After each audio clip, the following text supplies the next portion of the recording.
Good evening mga apetitoy. Magluluto tayo ngayon ng espesyal. Magluluto tayo ng sweet and sour. Yung nabili natin isda, lutuin natin. Style natin dito ay butterfly type. Okay? Let's go. Palambutin muna natin, patigas pa.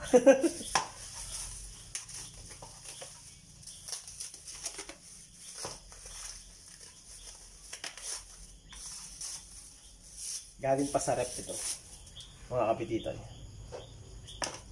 Maghiwa muna tayo ng ating gagamitin. Ingredients: white onion, bawang,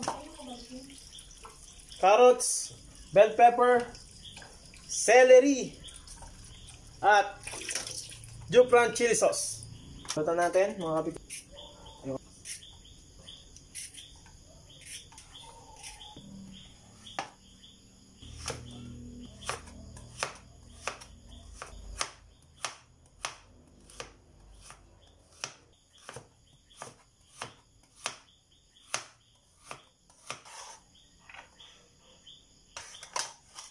Okay, lagyan din natin ng luya.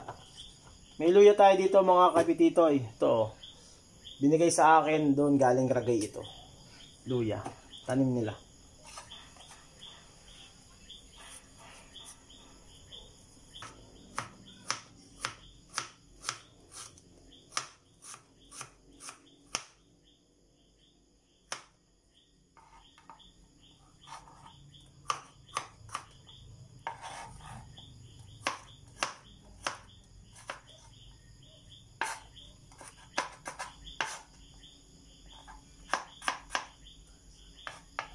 Okay. Ito yung luya. Yung bell pepper naman.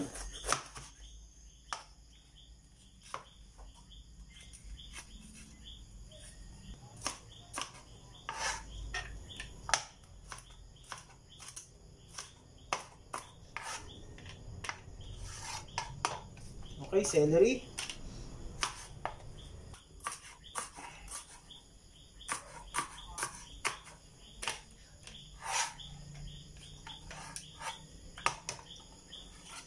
Yun, paggalin natin yung tinik ng biskisan at masakit ito makatinik mga kapititoy. Tatanggalin lang natin. Ito tayo sa isda. Biyakin na lang natin parang parang bangus na magdadaing.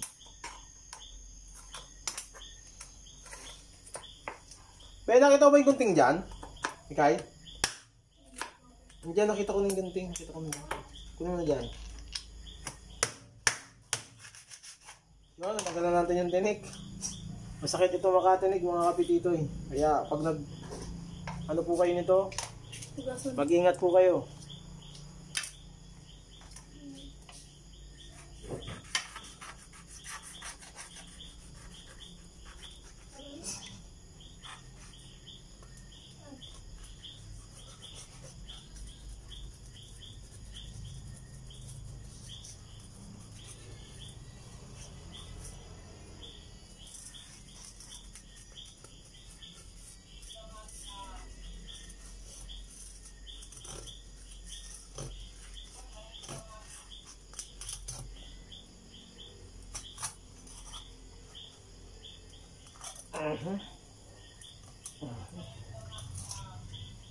Medyo matigas-tigas po ang ulo nito. Dahil malaki po ang kanyang. Handahan po kayo mga kapititoy.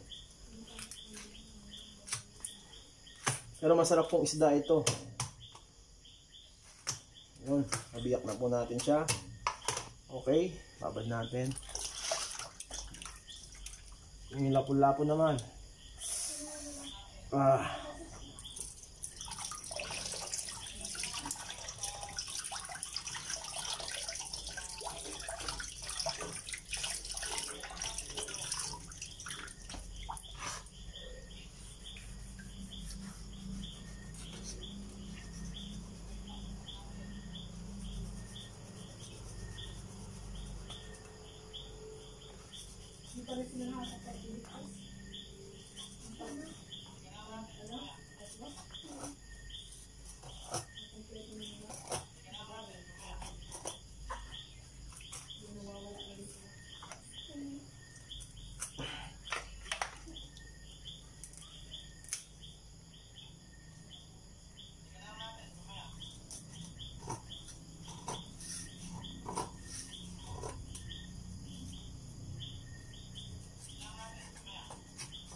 Matigas din po mga kapititoy. Dahil matigas pa talaga yung isda. Frozen pa po.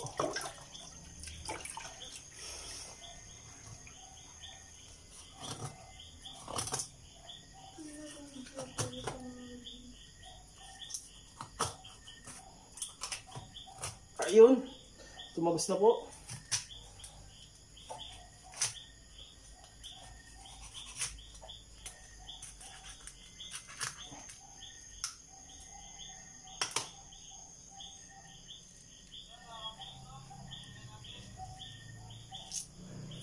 May natira pa pala pong bituka ito.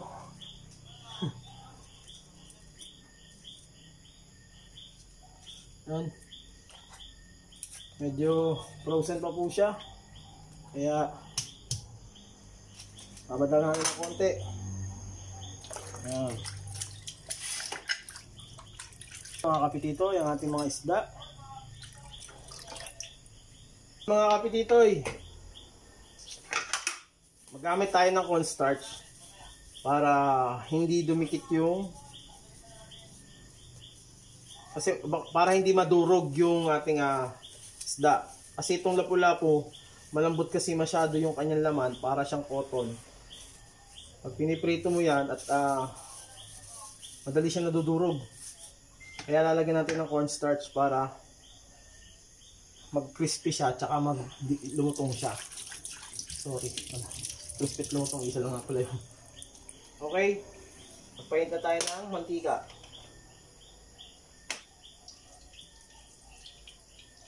Yan.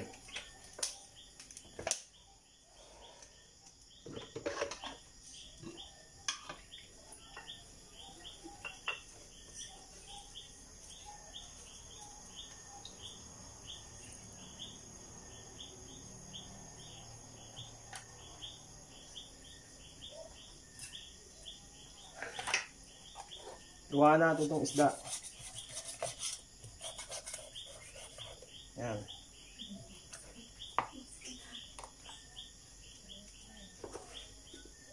Lagyan natin ng asin.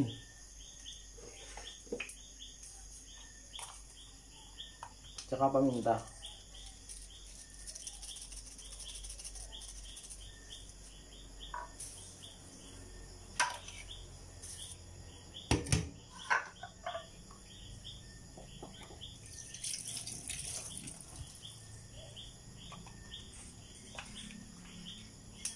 Ayun.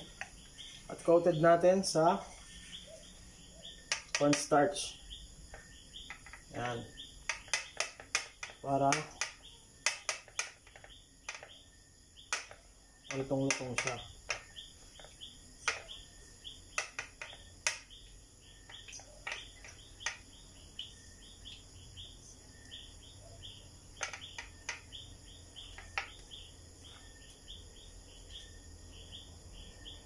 Okay? Isa lang na natin. Doon. Sunod, yung lapu-lapu. Tuwaan din natin.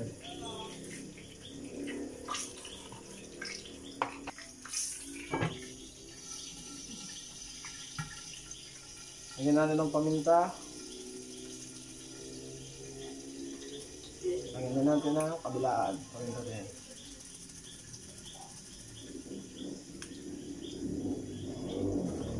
Lagyan ng asin.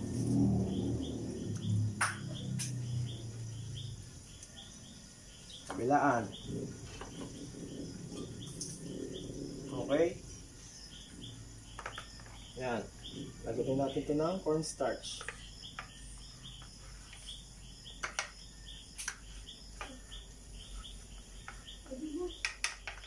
Transform na sila.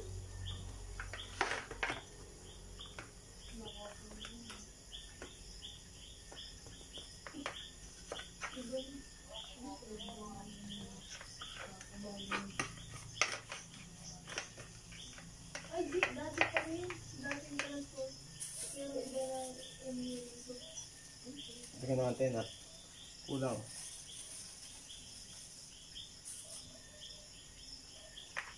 ibang sistema. Pero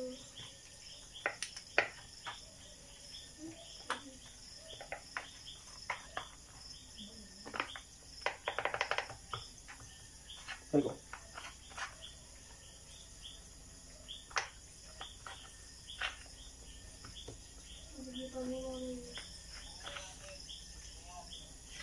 Okay. Okay. Alistarin rin na natin.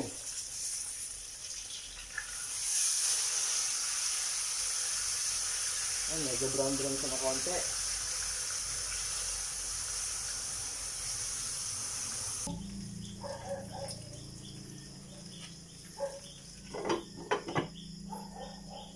Kapit dito, hinango na natin yung isa. Sinalang ko na rin yung lapu-lapu.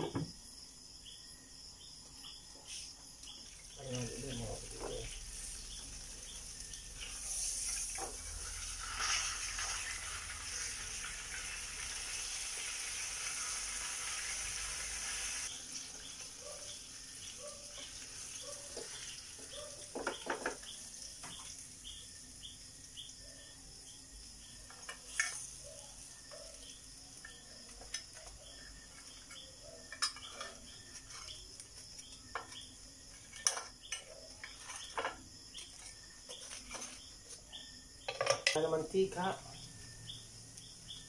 Okay. Mag-isa na tayo ng luya. Mga pitito, ito na, ating luya. Okay.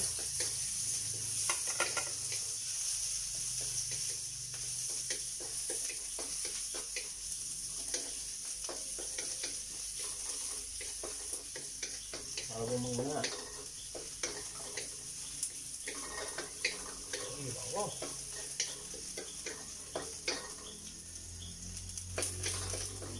Hinala ng bawang.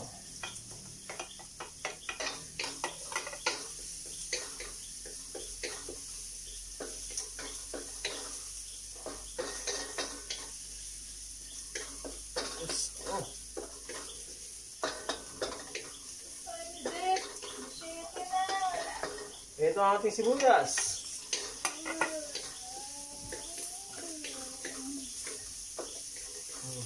Oh.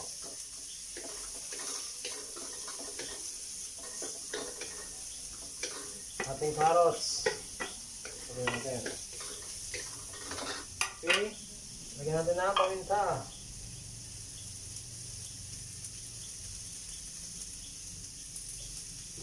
Lagyan natin ng konting asin.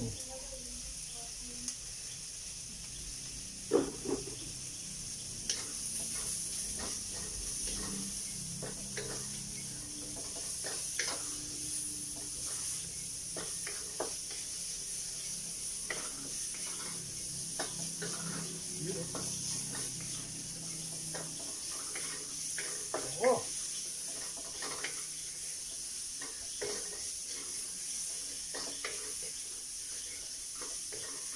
Sulatan mo na, Mika, yung ating ano.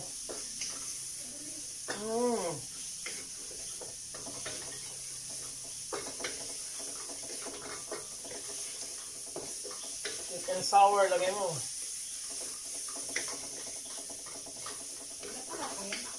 Dalawa.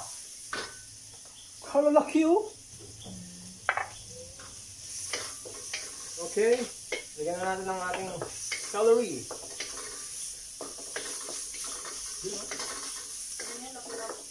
Tapos bell pepper. Lapu-lapu tsaka ano. Lagyan natin ng konting tomato paste, pampakulay. Sweet and sour. Sweet and sour fish. Para ano?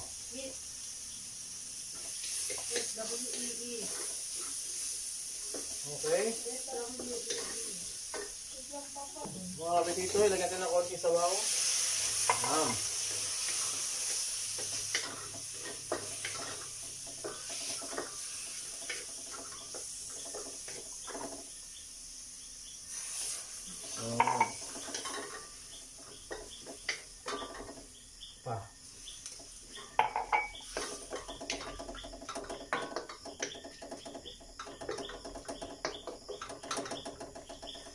Yan. Takpan natin, saglit. Siyempre, pag sweet and sour, dapat may konting asin. Kaya rin ng konting suka. Suka lang. Yun. Okay. Kaya sinabing sweet and sour. Mga kapitito eh. Ayan. Tapos, ilagay natin ang ating Jufran chili sauce. Wow, sarap. Jufran chili sauce. Sweet and sour. Sweet and sour. Fish. Okay. Yun, oh. Oh, grabe naman.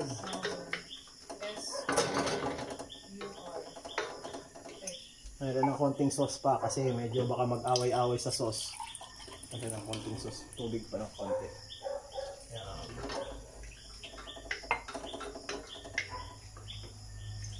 Okay. Yan. Pakuloyin lang natin ng konting minuto. Mga kapitito, pwede na yan. Nasa sa tamis. Dapat medyo may tamis siya. Wala sa tamis eh. Maasin lang. Ito natin.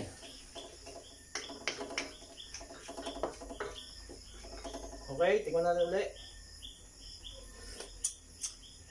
Dito ang ating sarsa sa ating isda.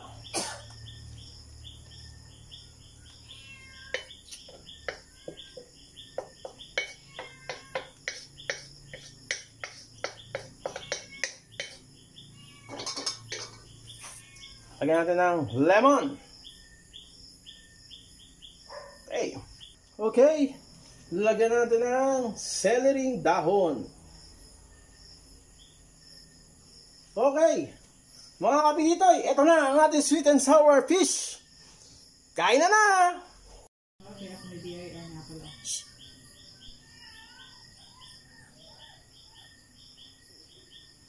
Tikiti pala ang unemployed kaya walang BIR.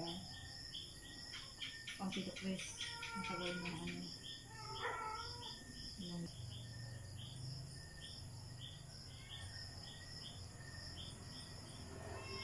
Yan, kain po tayo mga kapititoy. Ito na po yung aming ulam. Kain po. Kain po tayo.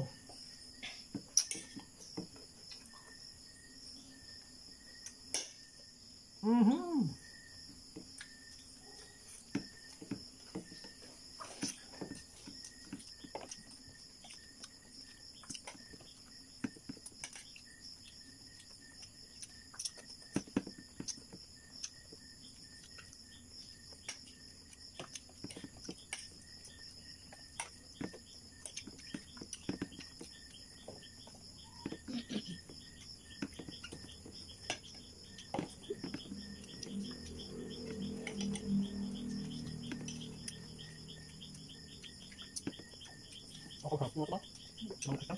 Ano ito?